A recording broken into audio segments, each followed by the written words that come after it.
അല്ല നോക്കൂ, ഇത് കേരളത്തിലിപ്പോൾ രൂപപ്പെട്ടു വരുന്ന പുതിയ രാഷ്ട്രീയ പ്രതിഭാസമായിട്ട് നമ്മൾ കണക്കാക്കേണ്ടതാണ്. അതായത് സമുദായ സംഘടനകൾ ശക്തമായിട്ടുള്ള രീതിയിൽ രാഷ്ട്രീയത്തിൽ ഇടപെടുന്നു. ഏതെങ്കിലും ഒരു സമുദായ സംഘടന ഇടപെട്ടാൽ മറ്റു സമുദായ സംഘടനകളും ഇടപെടും. അത് സ്വാഭാവികമാണ്.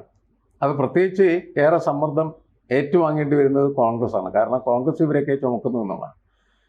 നേരത്തെ ഈ തദ്ദേശ സ്വയംഭരണ സ്ഥാപനങ്ങളിലേക്ക് നടന്ന തെരഞ്ഞെടുപ്പ് കഴിഞ്ഞതിന് ശേഷം കേരളം ഏറ്റവും കൂടുതൽ ചർച്ച ചെയ്തത് കൊച്ചിയെക്കുറിച്ചായിരുന്നു.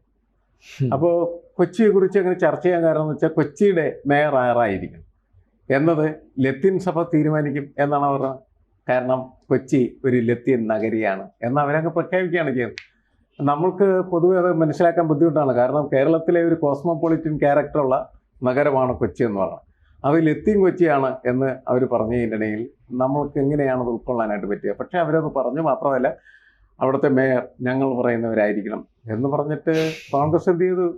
കോൺഗ്രസ് നേരത്തെ തീരുമാനിച്ചിരുന്ന സ്ഥാനാർത്ഥിയെ മാറ്റി. അവിടെ KPCCയുടെ സെക്രട്ടറി ആയിട്ടുള്ള ഒരു വനിതയാണ് കൊച്ചിയുടെ മേയറാവും എന്ന് കണക്കാക്കപ്പെട്ടിരുന്നത്. ദീപ്തി മേരി വർഗീസിൻ്റെ കാര്യമാണ് പറയാൻ. അതെ. പക്ഷേ അവർ പറഞ്ഞു വിട്ടു, നിങ്ങൾ പോയിക്കുള്ളൂ, സതീശനാണ് ഉറപ്പെടുത്തിയിരുന്ന പറഞ്ഞു. പക്ഷേ സതീശൻ പറഞ്ഞ എനിക്കറിയാൻ പാടില്ല. അപ്പോൾ അവസാനം ലത്തീൻ സഭ തീരുമാനിച്ച മിനിമോൾ എന്ത് ചെയ്തു? അവിടെ സ്ഥാനാർത്ഥിയായി, മേയറായി. അത് കഴിഞ്ഞതിന് ശേഷം സഭ സ്വീകരണം നൽകി.